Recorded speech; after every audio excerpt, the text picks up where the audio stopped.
자, 이번 시간에는 인공신경망이라고 부르는 인공지능 알고리즘에 대해서 우리 같이 한번 공부해 보도록 하겠습니다.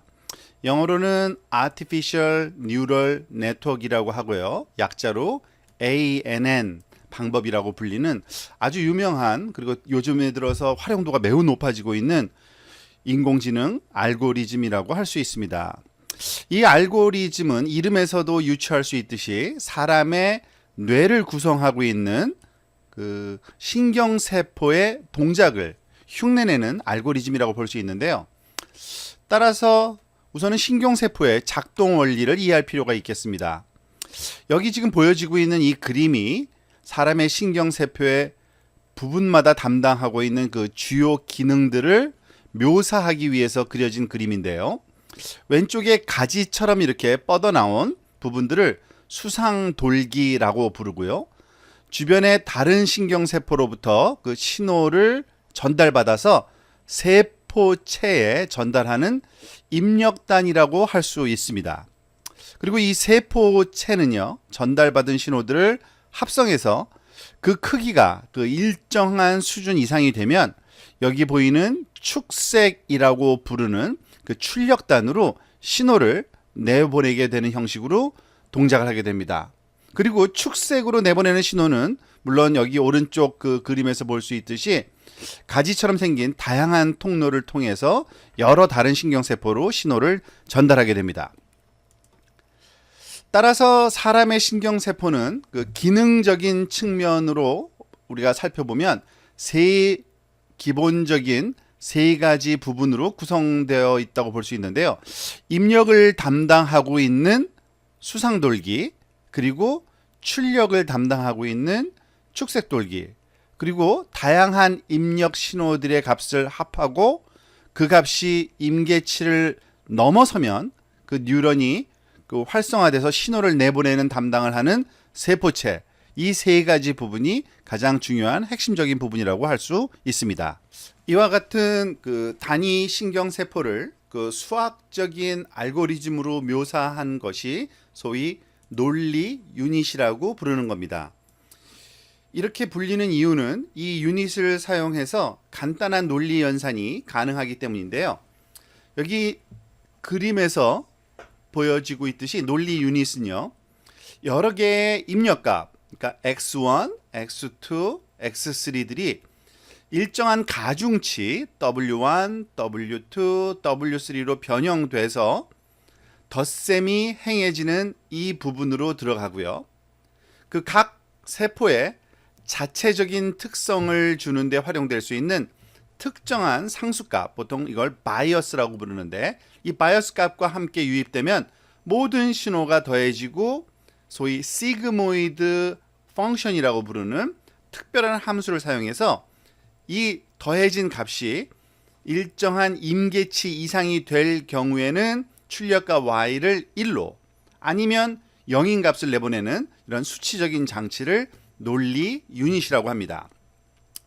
따라서 이런 신경세포를 모델링한 논리 유닛의 주요 구성 요소들을 구현될 프로그래밍적인 요소와 함께 정리해보면 이렇게 설명할 수 있습니다. 우선 입력값.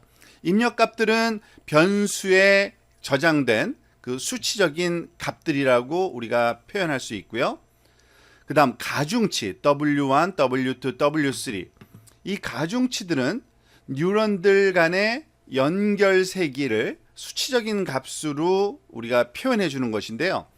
뉴런들이 입력이 다수가 되고요. 그리고 출력 또한 다수가 되어 연결되어야 되기 때문에 보통은 이 가중치 W는 2차원 배열로 우리가 구현을 많이 합니다.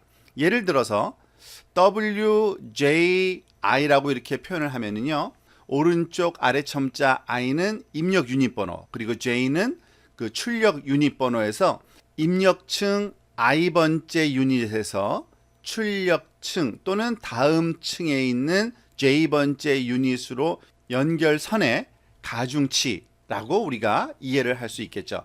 좀 더 자세한 내용은 이 알고리즘 구현 부분에서 다시 한번 설명이 될 것입니다. 다음 바이어스.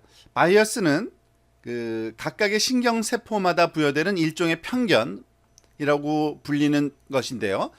변수 하나로 우리가 구현할 수 있고 주로 1이라는 기본 입력 값을 우리가 설정해 놓고 구현합니다. 그리고 그 크기 변화를 주기 위해서는 세포와 연결세기인 바이어스와 노드 간의 가중치 변화로 우리가 또 이 바이어스도 구현이 가능합니다.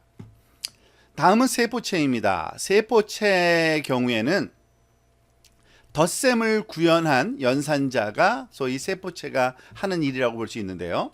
여기 보여지고 있는 이 식과 같이 이 바이어스라고 부르는 항 포함해서 모든 입력값 xi를 그 해당 가중치 wi를 곱해서 모든 입력 노드에 대해서 더해준 이 덧셈이 수행되는 것이 소위 세포체의 기능이라고 할 수 있고요.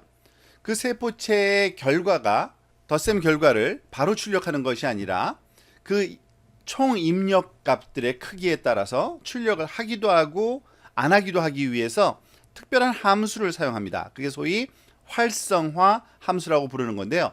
이 활성화 함수는 보통 시그모이드 함수를 사용합니다. 시그모이드 함수의 모양은 이렇게 생겼어요. f of x는 1 나누기 1 더하기 익스포넨셜 마이너스 x승 이렇게 되어 있는데 이 함수의 모양은 어떻게 생겼냐면 여기 오른쪽 아래의 그림과 같이 이와 같은 커브로 우리가 그 형태를 갖게 됩니다. 즉 0이라는 입력값 x가 들어오면은 이 시그모이드 함수 값은 0.5를 갖고요. 그리고 굉장히 큰 값, 6 이상, 4 이상의 큰 값이 들어오면은 거의 1에 가까운 값을 갖게 되고요.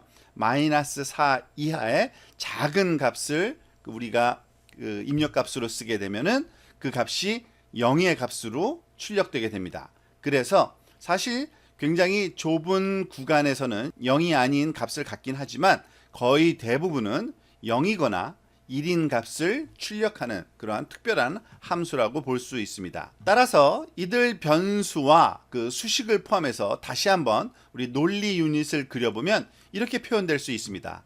그 왼쪽의 입력단들에서는 입력값 x값들이 w라는 가중치로 곱해져서 셀 바디로 들어오게 되고요.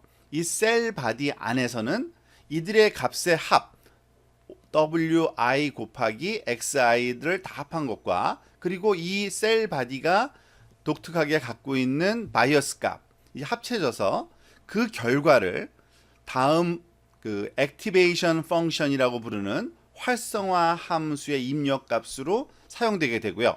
이 활성화 함수 보통은 시그모이드 함수라는 것이 활용되는데 이 함수의 결과에 따라서 0 또는 1의 값이 이 출력단 엑손으로 나오게 되는 이러한 형태를 띠게 된다고 볼 수 있습니다. 여기 아래에 있는 그 프로그램은 그 시그모이드 함수를 그려보는 파이썬 코드인데요. 결과는 지금 여기 이렇게 보여지고 있죠. 즉 시그모이드 오브 x라는 이 함수를 정의했는데 우리가 앞에서 본 수식과 마찬가지로 1 나누기 1 더하기 익스포넨셜 마이너스 x승의 결과고요. 이 함수를 x가 마이너스 6부터 플러스 6까지 0.1 간격으로 그 입력이 들어왔을 때에 그 결과 값을 이렇게 플로팅으로 한번 해줘 본 겁니다. 즉 x가 0일 때는 0.5의 값을 갖고요. x가 그 4 이상 정도만 돼도 거의 1에 가까운 값, 그리고 x가 마이너스 4 이하의 값을 갖게 되면 거의 0의 값을 출력하게 되는 특별한 함수라고 이해하시면 되겠습니다.